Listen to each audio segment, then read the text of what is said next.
There are 8 things you should never reveal about yourself at work. This is the focus group. It's the savvy side of 9 to 5. Listen. Bueller. Laugh. And learn. Negotiation. This is what you do in business. This is the focus group with Tim Bennett. Staunch. And John Nash. Keep your clothes looking neat and clean. We're all business. Except when we're not. Hey, welcome to the focus group. Tim Bennett here, as always, with my good friend and co-host, Mr. John T. Nash. We're here live every Wednesday at 1 p.m. East. Thanks to our boys in the booth, Garrett and Steve, for bringing us to you live each week. And we appreciate those of you who tune in. And we know many of you do time shift. And if you want to catch this show or any of our others, go to focusgroupradio.com and click on our logos, and you'll be able to find all of our video and audio broadcasts, including our Tuesday podcast, which is TFG Unbuttoned. Hello, Mr. Nash. I was just telling the boys in the booth that you have relocated to a new. It looks like it could be like a fun outdoor bar patio in Vegas, for example. Well, I don't know if Vegas was the look Richard was going for, but it's. But I'm on the porch today because I'm bound and determined to figure out how you've got such great lighting. You've either bought something, you bought one of these ring lights. I accuse you of doing Botox out of Albany. Something's going on, but you have a glow about you, at least on my screen. And of course, I've got a cheap screen. But on my screen, you have a glow about you, which I don't seem to have. Yeah, cheap screen, which I told you got to buy cheap screen. So here's the secret. In front of me is a window, but you can't see. That window is facing east, and it gets nice light all day, so that's coming in. So you're probably in front of a wall or something, right? Well, I'm in front of a window usually when I'm in the room. Maybe I'll relocate during the break to the room and you'll see. But I'm in front of a window as well with a light. I took a box and I've got some light over it and all this other nonsense, and I still feel like it's dark. You look good. But then in the corner, like that, you can't see either. I have remember Tizio lights? I have an old Tizio light that's shooting up to the. It's a halogen bulb. It had 2 arms that could pivot. It was like a really big thing in the 80s. Everybody had these things. Did Bob do this? No, this is just my desk light, but it shoots up to the ceiling and bounces down. So I'm bathed in soft light. I'm almost like a wedding photographer's dream come true. Well, this is where all your animation work probably came into play. All your great animation programming that you did, right? So you're able to know how to able to know how to light yourself, light a product. Composition and lighting. Yeah. So how are you doing, Mr. Nash? You doing? I'm doing good. I'm doing really good. We had a great weekend. Bob has been painting the inside of the house. So as we've all been off and staying inside, I'm sure that Lowe's is doing a banging business. Actually, come to think of it, or Home Depot. But he's been painting the interior of the house. It looks fantastic. And he was going to do this weekend. He was working on the upstairs bedroom and the bathroom. And we have a really, really big master bedroom in the house. And one corner of it is a desk that I have set up in my little office area. And so rather than get in his way, we decided to go down to town, to the city, on Thursday. He had a doctor's appointment anyway. And I stayed in town until Monday night, and he came and picked me up and we went home. But I got to see neighbors, went on walks, went bike riding, saw how things were doing. And it was really nice to be back and to see our friends down there. So not bad. You and I have had a different experience because down in Delaware here, it's we see lots of people, lots of activity on the street, lots of people come over and social distance and say hello and stop on their bikes, or a number of the restaurants. Well, all the restaurants and shops are open now, and there's lots of rules about what you can and cannot do, but they're all open. And we'd gone out for dinner last night, a group of us, and it was almost normal. I would say, which was nice. Did you go down on the main street? There was a couple. There's is it Aqua? Yeah, we went. Yeah, Aqua's across the street. That's opening. It's open now for takeout, but they're opening the big patio. It was bought by the people who bought the Pines, which was across the street where you'd been. So last night, two-story bar restaurant with a balcony. I like that place. Yeah. And so what they've done is they've included. They used to just have dining on the first floor at the Pines. Now they've got dining on the first floor, the second floor, and outside. And so you didn't really notice the fact that there were less tables because there were still activities, still people that just spread further apart. Quite frankly, I didn't dislike that. What I do think was a little odd is none of the regulations, at least here in Delaware, don't allow any bar stools at bars. You can't congregate or stand at a bar right now. So they moved the high tops up against the bar so you could sit there and talk to the bartender get a drink. But it's another one of these loophole things that just make you laugh. It's like, really, if you can push the table against the bar, why can't I sit in a bar stool? But otherwise, Well, I'm guessing the table width and the bar width equals some magical social. Hey, I just had a thought, and it actually was a couple days ago, guys. And this is for Steven and Garrett as well. Do you think the possible that this happened? That someone said, it would be good if people stayed about 4 feet apart. But then everybody, like all the people that are in charge of this stuff, said, you know what? If you tell people 4, you're going to get 2. We better tell them 6 so we get 4 or 5. 4 or 3. Yeah. Do you guys think that's a possibility? Everything that has ever been, any government thing they send out to do is always an overstep and an overreach so that you actually do the right thing. Because you're not going to do the full thing. They give you one number, and then you shoot for the other number, and you magically. But that's like what they selling want. a car. Garrett, what do you think? You got to tell them that you're selling it for like 50,000. Meanwhile, you take 35. They're not smart enough to do that. There's no way they can figure out that equation to tell what number we have to tell them. So what they actually do, no way. That's true. Yeah, the only timeline they seem to adhere to is when taxes are due, right? That's the one timeline they do adhere to is when taxes are due. There's no leeway there. Although I have sent them in late and estimated sometimes 1 or 2 days. It's not worth the aggravation for them, I guess, to figure it out. But yeah, John, you're probably you could be correct. I may be in the middle, although I am very much in Garrett's camp here, because a friend of mine was asking me about something, and he said, I think they did this, and it was this really complex theory he had about what the government was doing. And I said, let's just assume that they're not that smart, and that what you're seeing is the result of a bunch of well-intentioned people making up stuff, and here's how it landed.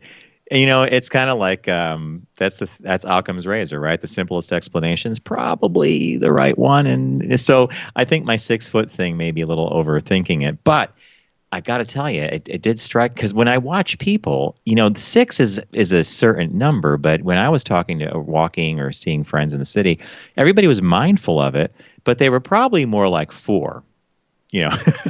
4 to 5 feet. It wasn't like always a perfect 6. It was kind of weird how in the parks here, a week after it stopped, they had signs stand this far apart that were 6 feet long with arrows and stuff. It was like they were ready for it, kind of. Like how did they make all these long signs? They weren't like normal signs that you just put anything on it. It was like this weird long sign, 6 feet long and stuff, all over every park now. They were probably metal. arrows. There was probably arrows already made. Takes a very long time to make a very long sign. Yeah. Everybody knows that. What do we have in the warehouse? You're right. Everybody knows what 6 is, right? But nobody knows what 4 is. John did a famous ad campaign many years ago where the whole ruler was marked with 8. Remember, John? 8. That was a brilliant ad campaign. For the gay market, and it said, in an absolute world, and you had to decipher it. But that came out of a conversation where in an absolute, like when you deal with personals or like some of the hookup apps, everybody's 8. It's a number that is not seen in nature, but everybody's 8. So are you doing good down at the beach? Yeah. Better than because you have people. Let's get back to what you were talking about. You can socialize, and I meant to ask you, how nice was it to go out to dinner?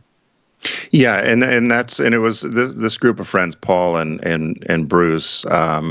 I hadn't seen them since the last time we had dinner back in February, and we went to this restaurant. So they had called me and said, hey, we're in town. And I didn't even know the restaurants were open. So I met them early. We had a burger and a drink, and it was nice. It was good to see people out. There's certainly lots of rules about what you can do. You just can't walk into the restaurant. You have to have a mask, and then you get escorted to your table, and there's lots of that going on. But it's good to see, particularly in this town where I am down in Rehoboth, people eating outside and people milling around, delivery trucks bringing food in, seafood trucks, boats, all that sort of stuff. So it feels, I don't want to say it's back to normal, but it at least feels like we're moving in the right direction. So that's cool. What was the mask etiquette at the table? So you sit down, you have to have I understand going into businesses and stuff, we all getting used to that, but you come in, you sit down, but you're with a group of people. The table was not necessarily, or was it 6 feet wide? I mean, could you just take off your... Yeah, so what the rules are here, apparently, is that, and it's whether, in the restaurant, the owner of the restaurant, Tyler, had a smart way of saying about it. So technically, put that in quotes. So the hostess stand is outside. They don't let anybody in unless everyone has their own mask. So then you walk into the restaurant, you sit at your table. And what some of the government guidelines or whatever is that you're not allowed to go to a restaurant or eat with people unless you're all from the same household. The same bubble, the same quarantine bubble. And so he said to us, he said, that's not, because I'm not asking everybody whether they live together or what the living arrangement is. He said, if you want to go out to dinner with friends, as long as you adhere to when you get to the table, you take your masks off because you're going to eat and drink. He said, but if you get up to go see somebody that you know at another table, or you need to use the restroom, or you leave your table, you must put your mask on. He said, but what they have done is they limited it to 6 people at a table. And he said, we won't seat any more than 6. I think the rules are 12, but he said, we're keeping it 6. But you're supposed to be from the same household. But a lot of us that have been down here for 2 or 3 months together that have been social distancing or seeing each other, we might as well have been in the same household, in my opinion. But so that's how we did it. So the Times had an article that was fascinating about this exact thing, which is as we've progressed and as people are, as things are changing, it's going to bring up all this stuff about friendship and what we assess as our personal hygiene level, adherence to certain things versus what another household is doing. And some people, like the article mentioned that this husband and wife had a son, and they knew their neighbors were quarantining just like they were, and they had a little girl, and that they were going to do a play date. And they knew they were in town, but the couple they asked about for the play date, the father was like, no, we're actually going to be out of town. But that was his way of saying he didn't want to come expand the quarantine bubble. I don't mean to be cavalier about it, but I think that this is something you and I talk about on the phone all the time. It's risk assessment. So if you have a 1 in 1,000 chance of contracting the virus when you leave your home, that's about equal to the possibility of a brick falling from a building. You could actually start looking at this statistically and quantifiably. And so then you got to say to yourself, okay, well, if all these other things, think about when we get in our cars, right? I do think about always being careful and being a good driver. But random happens, right? You're down. I remember my old business partner Greg was driving over in Sullivan County once, and he turns a corner, and boom, a deer jumps out. He had no time to do anything other than sadly hit the deer. Car was damaged. He was okay. But those things are statistical anomalies, right? And so a second before, a second after, he'd have been fine. Right. Exactly. And so I'm not sure the virus plays the same way, but it's still a risk, right? Yeah, what I find odd about it is if you go to Lowe's, or you can go to Home Depot or the grocery store or to the CVS or pharmacy, you're picking up things, you're moving things, you're touching things. You have a mask on, but you're touching things. Mm-hmm. And everybody else has touched things as well, despite the fact they're saying they're wiping things down. But if you pick a product up off the shelf and put it back, or you move something, you're touching things, and everybody else is touching things.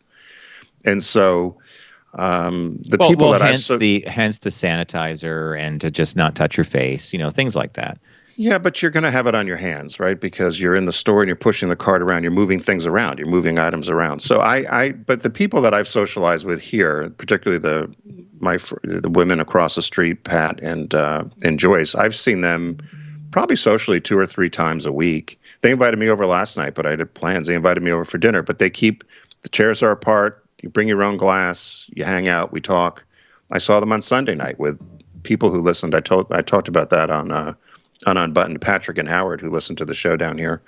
And we were all probably 6, 8, 10 feet apart, and just had a nice visit in the backyard. Yeah, so, when I went bike riding I went on a ride with Adam, my friend Adam, on Friday, and I was telling the guys in the booth I went up to Lake Rockland on Sunday. It's like a 15-mile round trip. It was just so nice to hang out with another human being. Right. Yeah, we were very careful. I had a neck gaiter, so I could always pull it up over my mouth and nose to be careful around other people and around Adam. But it was just so nice to hang out with somebody. It was like, wow, I really missed that. And my friend Barbara, my neighbor down the hall, we would go for walks every day. And then one day we had a cocktail in the courtyard of our building. And we were it's like what you were describing. We sat at a table, we were 6 feet apart. We were debating whether or not to keep the masks on because, but we would drop them and take a drink and pull them back up. But, The thing about it is you make it work, and that's what I'm most fascinated by. We've all made it work somehow. Well, if you had come down here, say you came down for the weekend here, yeah, I would not have any concern if you and Bob had come down because you'd been quarantined or you've been you've sheltered wherever you were. But and I think that's the assessment you have to make, right? Is that technically we shouldn't be going out or seeing each other because we've been apart, but. Maybe I'm being too cavalier. Maybe I'm being too cavalier about it. No, you're not. No, like the UPS driver, the FedEx driver, the postal worker, they're all making these decisions every day, and thankfully, and at least where we're at, everybody seems okay. Right. So yeah, you figure it out. So what caught your eye this week? What caught your eye? Here's what Tim and John found. All right, what caught my eye is a crossover from Freddie Mercury of Queen and Darth Vader from Star Wars. Now, you would not associate the two of them together. I saw this and I was shocked when I saw this. So what's this about? Okay, so Vanity Fair did an article about, rock bands that have co-opted or used pop culture icons in their acts. And between 79 and 80, Queen, whenever they would perform, there was one part of the stage act where Freddie Mercury would come out sitting on top of a guy that was dressed as Darth Vader. No one really knows who the guy is. Someone in the article later on said it was probably a stagehand or a roadie who was strong enough to carry Freddie on his shoulders. Fans loved it. He would come out, and he was wearing a shirt that said Flash on it because he was the Queen did the soundtrack for a movie called Flash Gordon, which was, of course, a movie of the serialized famous old series. I think it was Buster Crabbe. I forget who used to play Flash Gordon back in the day. I mean, we're talking the 30s and 40s. You'd go to the Nickelodeon or something to see that.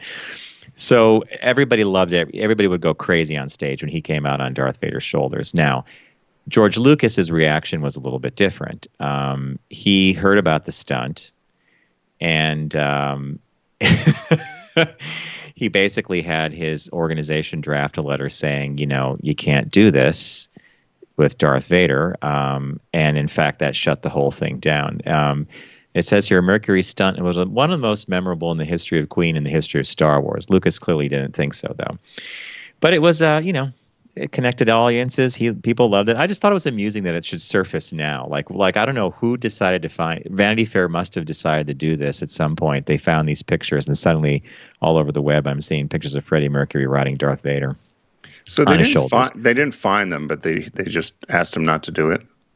Yeah. In fact, the untold story of Queen, the biography says that Lucas threatened Queen with a lawsuit to prevent them from using Darth Vader in their concerts.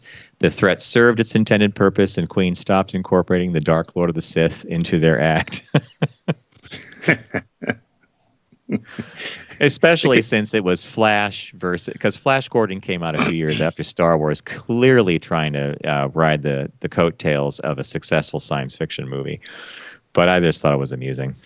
I wonder in a case like this, and I understand that people want to protect their intellectual property, right? Lucas wants to protect his intellectual property and get royalties and all the other things that go with that. But in the case of somebody like this, you would think that you would just like the fact that it was, Queen is a beloved band. Freddie Mercury, unless they just didn't want to be associated with it. But if it were you, would you have made a big deal about it and said, stop doing it? No, because, it reminds me of someone going to a Halloween store and renting a costume. Right. You could rent a costume of Darth Vader or a stormtrooper. What you do in that costume is then up to you. Actually, Lucas is pretty loose when it comes to, or he was before he sold to Disney, but he allowed a lot of things to go on under the Star Wars rainbow, so to speak. Really? Fan-made films, fan-made cartoons, things like that, because he thought it was inspirational and creative. There must be some reason why he didn't want Freddie Mercury doing it, but, I guess we'll never know. Jeez. I feel bad, John. I feel like I'm not looking at you because the way my monitor is, I'm looking away. But it just feels kind of weird. Do you notice that? I guess I had my monitor set up the wrong way. So, hey, so what caught my eye this week is something that's actually a couple years old, but it started resurfacing an awful lot, and I don't know why. But the headline is, Cowboy boot sandals are the craziest summer fashion trend. And so my pet peeve about summer and men's toes, right? Clip your toenails, yeah. boys. You got to clip your toenails, keep your boys. feet groomed. That's your thing. Keep your feet groomed. Pay attention. Right. So there was a guy that started this company called Redneck Boot Sandals. And what had happened was, his name is Scotty Franklin. A couple of years ago, he was on vacation at the Gulf Shores of Alabama. I don't need to say more, but he was on the Gulf Shores of Alabama and saw a man walking on the beach in his cowboy boots. So Scotty had his flip-flops on. He said he felt bad for the guy with the boots, so he thought, I wonder if there's a way where I could cut open part of those boots and make them beach ready.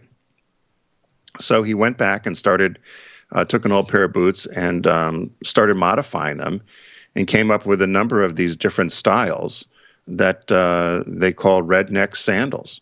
And there's a website, there's Facebook page. If you're watching on our video feed, you'll see a number of different styles of them. They're formal. There's more like motorcycle boots sort of things. There's boots for kids and teens, men and women. And it's a cost of $150. You can send the boots into them, and they'll modify them for you. You get your choice of straps or whether you want them to be like flip-flops. And then you'll have them for the summer. As you know, John, I lived in Oregon for a while, and I've got a couple of pairs of Western boots or cowboy boots, and I'm thinking of sending them in, or maybe one pair in and getting them done. Do you think I could clip-clop around Manhattan in those? You once told me that I really hadn't arrived until I get myself a pair of authentic Western boots. That's what I was told. To answer your question, yeah, you could do it.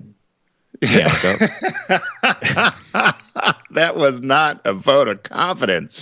It's a vote that says you could do it, but I'm not sure what people are going to react to. And the second thing I thought of to answer that, so I answered your question, but the thing I thought of while you were doing this was, you got to wonder about the employees who are doing the modification to the boots, right? So the boot comes in, and what does someone say? Hey, Mabel, get the shears. Do they get they literally are just cutting the boot up, right?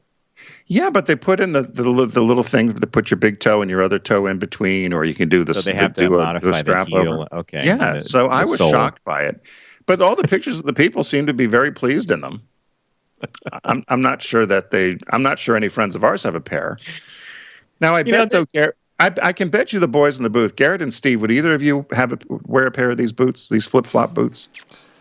There are two things I don't really like to wear: boots and like open-toed flip-flops, yeah. Oh, really? I hate flip-flops with a passion. I hate any sort of men's sandal. So I would wear the boot. Even high-top shoes I don't really like that much. I have a pair, but not my favorite. What do you wear to a formal occasion, Garrett? Oh, like shoes. Dress shoes. Dress shoes, yeah. You don't wear your cowboy boots? No. Well, I do. When I was 7, we went across country, and my dad bought me cowboy boots, and before I even got to put them on, that night our car was broken into, and someone stole my cowboy boots, and I never got to wear them. So maybe that's why. So you never got another pair. That was it. Childhood trauma turns into I will not wear the boots. Now I have a quick open-toed. I think Garrett is totally right on this open-toed sandal thing. So you remember my friend Steve from college, Pat? Okay. So he had a friend named Tim who used to live here in the city, and this story goes back to before they were running on all the lines air-conditioned cars. Now you can imagine a New York subway car in July or August without air conditioning. So this guy, Tim, was telling us a story one time where he was on this train, he's on a car, and he's sitting at one end of it, and the other end of it, there was something on the floor, and then there was a homeless person on a bench kind of sleeping. He suspected that what the thing on the floor was like a turd or something. But it didn't smell or anything. But someone opens the door, and they come through with a pair of open-toed sandals, and they accidentally hit that mound, and suddenly it was like, whoa, it is a turd. So there is your no open-toed sandals. You never know, right? Yeah, especially walking around the city. You get a grime around the bottom of your foot, no matter what you're doing. Yeah. When I was when I was a tour guide in college, I had a family, and the mother was a little bit fussy, I guess, for lack of a better word. She had open-toed shoes on, And she wanted to see where fraternity and sorority row was, and it was a Saturday morning, so there were parties the night before. So similar thing, John. We went by between one of the frat houses and the science building, and there was somebody had gotten sick the night before. And so, of course, she slipped in it, got all on her toes.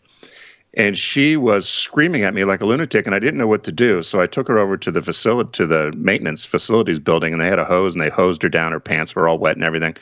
I don't think her son ever ended up going to Marietta, but it was one of those things where don't wear open toes. Don't wear them on airplanes either. They tell you don't wear them on airplanes. People do it all the time, but I see people. Well, back when we were all traveling more, it's scritch, scritch, scritch. You could always tell that's up, and then they make that noise when they hit your heel, the flip flop. Yeah, the flip flop noise. Well, they say not to wear them on airplanes all the time, but and even when I've come to New York to see you, sometimes I like wearing them, but I'll sometimes I won't do it because I'm thinking you can't run in them, you can't get away in them. Somebody will step on your foot. They're really for the beach. Wait. The first two were the best. You can't run. You can't get away. You're worried about being chased or attacked, right? Can you run in flip flops? No, you got to have a shoe to run. And you hurt yourself doing it because your toes are curling slightly to try to keep them on. You know what I mean? And it's just not good for you. Yeah. I always say that about New York. You remember Holly Raymer and Regini and Rob Moran. Whenever we would go into Manhattan, Holly would always say, "What are we wearing?" And they would say, "We're going to New York. We're wearing black. Going to New York. Wearing black." That's all you need to do. Settles everything. Thank you. Look what I'm wearing. Yeah. But it's navy blue. It's showing up as black on the screen. Going black. Wearing black. Yeah. So our business birthday this week. Everyone does celebrity birthday greetings, but the Focus Group is the only show in the universe that celebrates business birthdays. So, John, before I do our official business birthday, I was reprimanded by a friend of ours today whose birthday is, and wanted to know if he was going to be the business birthday. Matthew Hellier. So it's Matt's birthday. Matt is today. a Renaissance man, is he not? I know. And he said he goes, why? He goes, you could highlight all of my pet portraits that I do, and all the repair work I do, and the impressionist art, and all the other things that he's involved in. So I promised him that maybe on one show it'll be a caught my eye. I'll show some of his artwork, and so can we do that? I would love to do that, and I'll tell you why. And because I'll show you, you gave me and Bob a gift one year that we still adore to this day, and it was painted by Matt. Do you know what it was? Right. Yep, the house. Your country house. Picture of our country house, and it will forever be a really great image because some trees that were in that are no longer alive because of an ice storm or something. But I love that. I look at it, and he just finished work for one of our clients. Beautiful job. He's a talented guy. Yeah. No. Yes, he did that work. And so then happy birthday, Matt. Happy birthday, Matt. And he did some pet portraits recently for some people who have lost their dogs, and they're gorgeous. So anyway, we'll do that on another time. But it is his birthday today. So happy birthday, Matt. I know he listens. Our official birthday, not that Matt's not official, but born today, June 3rd, 1931, Norman Eugene Brinker. And he died June 9th, just a few days after his 78th birthday. In 2009. I did not know him, but certainly know everything that this guy's been involved with. He's an American restaurateur. He was responsible for the creation of a lot of the new business concepts within the restaurant field, so things that are very familiar with us, particularly what they call fast casual. He was president of Jack in the Box, which I've never eaten at. Have you eaten at Jack in the Box? I've never eaten one of those. Basically, it's like a hamburger chain, right? Yeah, hamburger chain. But he also founded Steak and Ale. And I don't know if you remember, I think there was one in Waterbury, but what the Steak and Ale was famous for, what he was famous for doing there was he's often credited with starting or popularizing the salad bar. The concept of people getting up out of their table and going and making their own salad and feeling. I remember the first time doing it, I thought, I'm getting away with something, right? You went up to the salad bar, you get whatever you want. And that was the concept that he had helped establish. He also helped solidify what they call the fern bars. So bars like Bennigan's or Houlihan's, those bars that they were nicknamed fern bars for singles. They were a little more upscale, I guess. Hooligans would not have been upscale. I know Hooligans wasn't. I would say Hooligans and Bennigan's. Houlihan's. Yeah. So he was in the military after he was at Jack in the Box, and then he worked with founding the Steak and Ale. He sold that to Pillsbury, which I didn't realize Pillsbury was in the restaurant business, but he sold it to Pillsbury and got a job internally there. And that's how he helped develop Bennigan's, which Pillsbury had. Pillsbury also ran Burger King and Haagen-Dazs. And so he was in charge of all the restaurant operations for these companies. And in 1984, they decided to purchase a small burger chain called Chili's. And it was just one location in Dallas. And he ended up taking that over and growing it into huge success. He said it was probably his biggest success was the Chili's, and then him taking that over. Currently, Brinker International employs over 100,000 people with over $4 billion in sales nationally. He was also a member of the 1952 Olympic team in equestrian, and also participated in the modern pentathlon in the Olympics as well. He was married 4 times. And this was a surprise to me. His third wife's name was Nancy Goodman. And he had, with her, in honor of her sister, started a cancer charity. He gave a lot of his money to different charities and foundations. And so he and his wife produced what is probably one of the most famous charities of the 20th century, the Susan G. Komen Breast Cancer Foundation. And so he started that with a lot of his money and philanthropy. And then they said he also, in terms of the way he started servicing or would have his servers talk to people in restaurants, the concept of when a server comes up to you and says, "Hello, my name is John. I'm going to work with you today." That was something that was very new. And also the concept of starting the what they called the Burger Wars. And he was the first person to put Burger King up against McDonald's. Although they were sued by McDonald's, it really was the beginning of that sort of thing. And so he's a pretty interesting guy. He's had influence in Applebee's, Fridays, a bunch of other chains that we know. Boston Market, Sizzler. I think you used to go to Sizzler. Sizzler. Yeah, I like this guy a lot. And what I'm fascinated by is his expertise at creating these. Were these ended up being a franchise? So if Chili's a franchise? It was the concept of a chain restaurant. So these big corporations that would have chains. So they weren't franchises, but they were chains. And they said before this, in 76 or the 70s, there weren't a lot of chains, at least national chains, right? There were maybe a handful. And he was very much a part of that. All right, so it is corporate owned. So I wonder what he did in the military. Did they tell you that at all when he was in the service? Because this expertise of his to go in and to create an environment, a dining environment, right? And if it's a chain, then there's all kind of things that happen when you're sourcing product for the entire chain. There's a economy of scale, right? So if you're buying French fries or something, you're distributing, you're getting better pricing. I wonder if he was like a supply guy or something. What was it? You don't have an idea? I did, and of course I deleted it. Because his bio was quite long, and it did say out of the military he went to college in San Diego. So I assumed what you did, that he was in some sort of operations or some logistics sort of program, which would make a lot of sense, right? Well, because he had a gift for clearly scaling these restaurants, but also a really great handle on how to manage your staff and how to, respectfully manage and work with your customers, right? Which is really key to get them coming back for repeat business. Yeah. Yeah. So it's, I've been to all the different, and I remember going to Bennigan's for the first time thinking it was really something. And, I think we all did that sort of thing because I guess you don't think about right. You don't think about those things at the time. Funny, Sarah Michelle Gellar, she was also sued as part of the Burger War because she was in one of the commercials.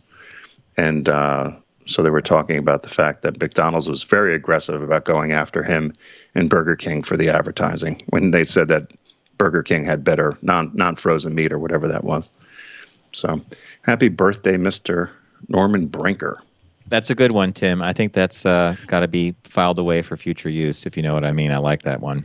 Yeah. No, he was a good one. And, Smart business. And it was funny because there were a lot of them today. There was actually a lot of business birthdays today, but a lot of ones we've covered over the last 13 years. So this was one we had not. So I was glad to hear it. So, hey, many of you know that one of our partners here in the focus group is Deep Discount.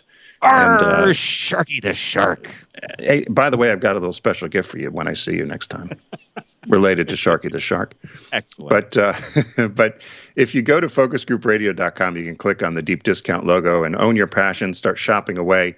We believe they have the best prices, hands down, of anybody in terms of finding stuff and searching around and finding things that are hard to get or hard to find with TV, movie, DVDs, and a bunch of other media, particularly music too. They do have a big music selection.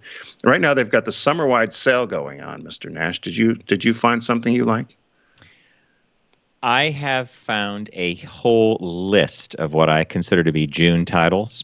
But it was sort of sidecard when we got our list of movies that are coming out, new releases from Lauren over at Deep Discount, because not only was the new release one that I would love to own, but there's also another new release that I decided to profile as my choice because I actually enjoyed this. So fans of Star Trek will know that CBS All Access is running Star Trek Discovery, and they also ran Picard on their subscription network. And in between these shows, they created something called Star Trek Short Treks. And they were anywhere from 3 to 8 minute long mini movies or mini episodes that featured a lot of the cast from Star Trek Discovery. Some were animated. I enjoyed, I would say, every single one. There was only one that I thought, that's not so cool on that one. But they're really well done. They're fun, and they've collected them on a Blu-ray, and they've done this along with audio commentary, featurettes, and some interviews. So this is one of those things where you could digest this really great. You could get into it. You could watch the shorts. You could learn about how they made them, how the writing happened, and some of the special effects. Did they use existing footage, or did they have to create stuff as well? Great question. These are all shot as if they were brand new. So same actors, same sets, but they actually shot them as if they were mini episodes. So that just came out, and it's Star Trek Short Treks on Blu-ray, and it's at Deep Discount. And check it out if you haven't. It's very useful because they only run these on CBS All Access. And if you don't have a subscription and you're doing what I do, which is wait till the season finishes, then I'll buy the Blu-ray or the DVD. It's really great to have them in one place. Now, John, I'm going to ask you a question. Mm-hmm. If someone said to you, one of the franchises is going to be gone forever and you can never see it again, it's going to disappear, and you had to pick between Star Trek and Star Wars, what would you do? Wow. This is a macabre and nasty question. It's like putting a knife in my back, but I'll tell you this. That's like asking which kid do you like? Which kid do you want to keep? You had 2 kids. Yeah. You're only allowed Which to keep is your one. favorite? You know what? I grew up with Star Trek. I'd have to say that would be the one I'd keep. Yeah, I love them both to death, but I remember watching my very first episode of Star Trek in the rec room. Remember rec rooms? So people would convert their basements. So I had a friend named Philip Blaine, and he had 2 brothers, I'm sorry, and they had this really cool rec room in their basement. They had a pool table. They had air hockey. Remember air hockey? Right. Thing would slide around. And they had a tea. And one time I'm over there playing air hockey with Philip, and his older brother said, "Hey guys, come here. John and Philip, come over here. We want to show you a show that we love." And it was Star Trek. And the first show I ever saw was called The Ultimate Computer. I think I might have been 10 or 11. Didn't Star Trek come out in, was it 1967? Before we landed on the moon, so it was 66, 67, and so you didn't watch it because you were only 4 or 5 then, so you didn't watch it. Yeah, so by the time I saw it, it was already in reruns on WPIX, which we used to get in Connecticut, which was a New York station, Pix 11. You remember when you did the antenna? You'd get that. So I'd have to say I would. Nasty question, funny one, but I'd have to stick with Star Trek. And it's funny because I think I would have said that too, because I know that you've had a very full life with Star Trek. Well said. You know more than most people do about me. So I'll leave it at that. So I picked something that I've talked about before, but it's now out in Blu-ray, which I would love to see it in Blu-ray. It came out in April of 2020. It's 16 Candles, which I'm not sure could be made now. It was originally was released in 1984. It's only 93 minutes long, which I think is the length that movies should be. And it's distributed by the Arrow Video. But on Blu-ray, it's you can get it for $23.01. You'll save over 42%. And You know, it was one of those John Hughes films which cemented him as kind of the king of the teen cinema and introduced us to Molly Ringwald. Who didn't have a crush on Molly Ringwald? I don't know. Did you have a crush on Molly Ringwald, John? Well, I think everyone did, didn't they? I thought she was hysterical in this movie, and I agree with you. I am not quite sure, given some of the dialogue, that they would do it quite the same way. But what a fun movie, right? And this none of it could be done, John. A big chunk of it couldn't be done. Yeah, it was so politically incorrect, and then it has lots of the crude, kind of the rude and crude humor of the teen sex comedies of then. But I was laughing because it says here, and so it's about Molly Ringwald's family forgets it's her birthday, and she's in love with this other guy, and there's a house party, which makes me laugh because you and I used to go to house parties a lot in high school. And I remember, I think one time, didn't you crash your dad's car and you just drove it home and left it to pretend it didn't happen? No, I took a corner. It was a big Impala. Right. Remember the Impala? Big of a boat. Stacy Cassane was in the car with me, and I think Marianne was in the back seat. Turn here, turn here, turn here. I just listened. I turned, I hit a rock, and it crushed the front fender, and I went home. Magically, at 1 a.m, my parents were up having an Entenmann's coffee cake. I don't know why. I come in. I said something about the car being damaged. We immediately went out with a flashlight, and my dad insisted that I go talk to the shop class because the shop class at the high school was going to fix the car. Well, that's pretty funny. Yeah, I know. My mother just rolled her eyes like the shop class is not fixing this car. And then the car went away a little while later. But yeah, this is a great pick for you, by the way. This is one of your favorites. In fact, if they had a Blu-ray pack of all the John Hughes films, that would be in your collection. Yeah. Well, and it was just a lot of fun, and it's really a slice of 80s pop culture. And they say the movie today continues to be. This was in the critics' review, said it continues to be debated and beloved over 3 decades later. I don't know what was debated about it. A lot of things about that movie. It reminds me of our friends Will and Lori when they watch Animal House with their daughter, and they're laughing about something, and the daughter's like, "What are you laughing at?" They're like, "It's funny," and she's like, "No, it's not." Yeah. Well, that's another one. Yeah, I'll believe it at that. What's the new release this week? To kick off the new release, Garrett, I gave you an audio snippet to play. 1 sec. It's from this movie. And in fact, Tim, this takes us back to the days of Pick That Flick. I was going to say, is it a Pick That Flick? It was a clue from Pick That Flick, but it involves the actor. I love this actor. And so do you have that, Garrett? You got to make up your minds. You want to stay alive and ante up? You want to play it cheap? Be on welfare the whole winter. I think that's Robert Shaw. I know what the release is, but I don't think I would get it off of that clip. The Jaws 45th anniversary limited edition on 4K and Ultra HD. This is the one, folks. This is the one that started the summer blockbuster Steven Spielberg adaptation of Peter Benchley's masterpiece. And that was, I think it was Robert Shaw in there that said that. He plays the grizzly guy who's going to go out and get the shark for sure.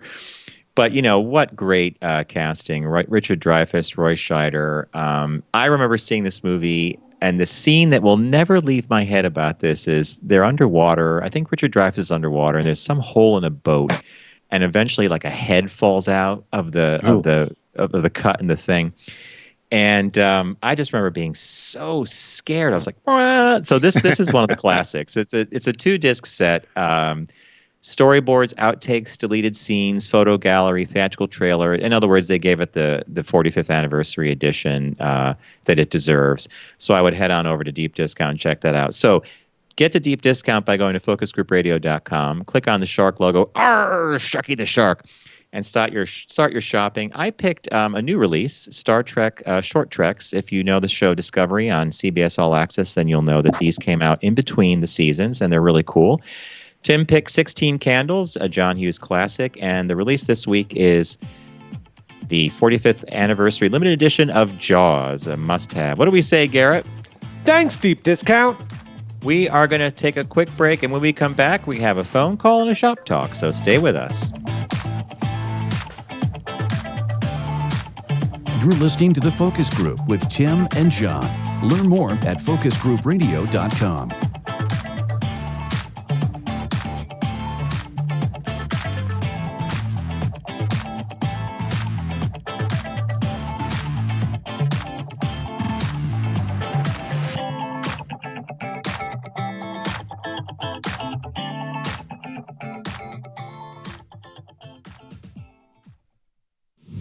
Focus on the savvy side of 9 to 5 with the Focus Group. Try, really try. Listen, laugh, and learn with Tim and John. I never try anything.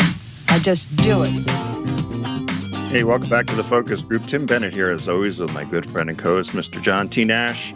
Be sure to join us every Wednesday live at 1 p.m. East. Also, be sure to catch our podcast, which is TFG Unbuttoned, every Tuesday morning. You can find out more about us and all our programming at focusgroupradio.com. Before we do our shop talk, Mr. Nash, you said we had a call? We've got Don from Alabama on the line, which I always love talking to Don. Don, welcome to the show. Hi, guys. Just going to give you the famous milestones in space history for today, because today, June 3rd, is the anniversary of Ed White being the first American to walk in space on June 3rd, 1965. Don, was that the Mercury or the Apollo program? It was Gemini. It was Gemini. So it was Gemini, yes. Mercury, then Apollo, I think? Mercury, Gemini, Apollo. Gemini, Apollo. Okay. Yep. And he spent 23 minutes in space and had to be ordered back into his capsule because he was so exhilarated by the experience that he didn't want to return. I'm kind of with him there. Where is he now? He passed away, 11 years ago, 12 years ago. Wow. And of course, Don, he also made it to the moon. Yeah, that's right. And I was going to bring that up, and I was going to also say I caught the launch and the docking of the Dragon capsule. And one of my the thing I was most intrigued by was the comment by the pilots, who both, I think, or at least one of them has flown the space shuttle. You caught the thing he said at some point. He said it was a much smoother ride getting to orbit than the shuttle ever was. So I'm curious what that means, because we don't have an experience for it, but smoother means it barely was a bumpy ride, right? Yeah. Well, the other thing is that you have to sort of understand as a matter of engineering, while the process is the same, they have both commercial enterprises have completely re-engineered the Bell engine system. So the way those rocket systems handle are much more efficient and much smoother than what NASA was using with their rocket systems and with the space shuttle. So just mechanically, it has fewer parts, it has more robust parts, and it has a much more efficient operating system. So while the process is the same, the tech they put into it, they went back and did what a commercial company did. They said, okay, here's what it does. Now let's re-engineer this so it does it better.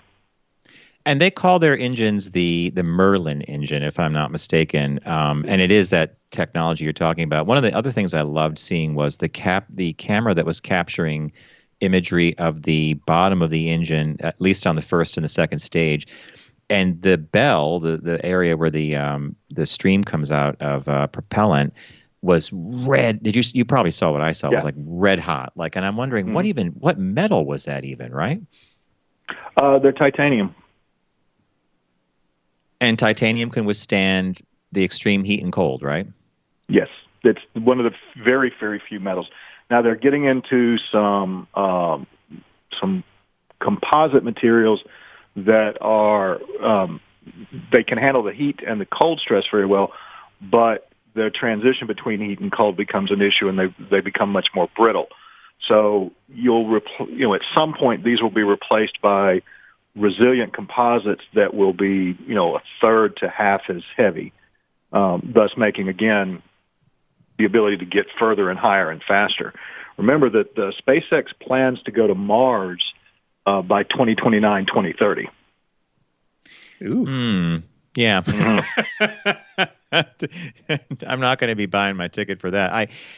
Hey, look, they want to do it with that Starliner thing. So, Tim, you know about this. You probably saw it in the news. They had another disaster with the Starliner. Was it? It's like a big rocket, a super rocket that got damaged on testing again, right? Yep. Yes. Well. But again, space history. You got to remember, it was 24 times NASA put a rocket on a launch pad before it got the first rocket to get into orbit. Yeah, So, that's right. That's right. And I keep remembering that the Saturn V, one of the biggest machines ever built, we didn't have any failures with those, did we? No, we never. We had failures within systems. You would have in the first stage, you've got 5 Bell rockets J1 rocket sitting on the base. You would have a rocket fail. You would have a pump fail, but any three motors functioning at 100% would satisfy the launch parameter and get the first stage up to where it needed to be. So you had certain system redundancies within it. But that at the time was the most complex machine that had ever been built by mankind. And it was a zero failure system outside of the incident with Apollo 13 with the command module having the oxygen tank rupture. Right. But I sometimes think of that as a little different than the actual boosters that got the capsule into orbit. Yeah. All right, my friend, I want to thank you for. Do you have any other space history for us? No, I just wanted to, fill in with your, weekly history in space segment. Thank you. I appreciate it. Take care, Don. I think we also have another call from Steve who wants to correct something that Don just said, which is interesting. So let's take Steve. Steve, welcome to the show. Hey, actually, guys, it's Dan in Orlando. When I said Steve, I was talking to him in there. I didn't know it was him or Garrett. Oh. But believe it or not, I love hearing Don's. I mean, I know you believe I love hearing Don's calls, but he aired in one of his comments. Ed White was one of the 3 astronauts that was killed in the fire on the launch pad in the Apollo 1 test in 1967. Oh my God! When the door, they couldn't. That's what led to all the redoing of the safety features and emergency hatch opening because they couldn't get out. That was a horrible accident. Yeah. There was a spark of some sort. There's all kinds of films and things about it, but there was a spark that ignited, and it was he and Gus Grissom, who was our second person in space, and Roger Chaffee, that all died in that accident. You're right. And had they not, he would have actually been one of the crews that was, I don't know if he would have actually gone to the moon because the way the Apollo missions were set up, these were all test until there was Apollo 11 for landing. Right. But still, he was an Apollo astronaut. Yeah. Well, thanks for correcting us and for correcting Don. Thank you. Sorry, Don. I thought when you said that, I was like, what? This is. Thanks for calling. This is the point of the cocktail party where I'd have excused myself, Johnny, and you'd have had the fun of the night. Yeah, I'm watching Tim on these names. I'm watching Tim on the split screen, and you're paying close attention, but you're also like, I just don't know a lot of these names. I mean, I'm fascinated by the fact that people are that knowledgeable about it. And on space program. Don't ever say we don't have smart people watching the show, right, John? True. All right, why don't we get into our people out there? So we've got a quick shop talk today. It's 8 things that smart people never reveal about themselves at work, and some of them are pretty obvious. But they talked about people that have emotional intelligence, and I kind of laughed a little bit about this. But they said people that have emotional intelligence are usually the top performers at work, but they're also smart in how much they reveal about themselves at work. And they'd done a bunch of surveys. Some of these I think are obvious. Many of them I've made the mistake of doing. But what was the first one, John? Talking about your political beliefs. And I was taught this very, very, very early on by my grandfather, actually. You don't talk about church. You don't talk about money. So and we're going to see those play out here. I think it's self-explanatory. It just tends to open up a lot of interesting fissures between people because we have slightly different perceptions of all this, and I think it's very obvious. Don't bring your don't bring your political beliefs to work, or don't bring your political them. Beliefs to work. And I remember a member of senior management one time at Subaru saying, "Oh, the marketing department's full of a bunch of liberals," and that pretty much squashed everything down. There you go. Right? Yeah, exactly right. Which it probably was. The second thing was that you think somebody is competent. So telling somebody that or incompetent. Incompetent. What did I say? Competent. Competent. Yeah. You want to let people know when they're competent. You don't want to say anything when they're incompetent.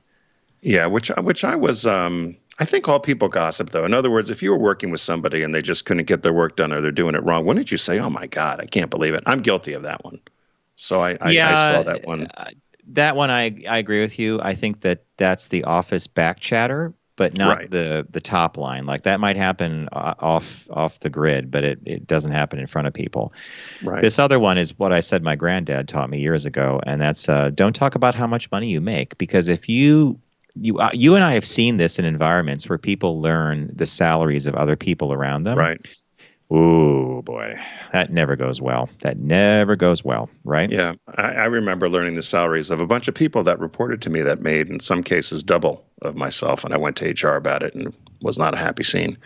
The number 4, don't let people know that you hate your job. In other words, if you're the leader of a group or you're part of a group or a team, letting people know that you're not excited or enthusiastic about your job just puts a bad light on you. So they said, don't let people know that you hate your job. And again, I don't know anyone who hasn't ever said, oh my God, I hate this.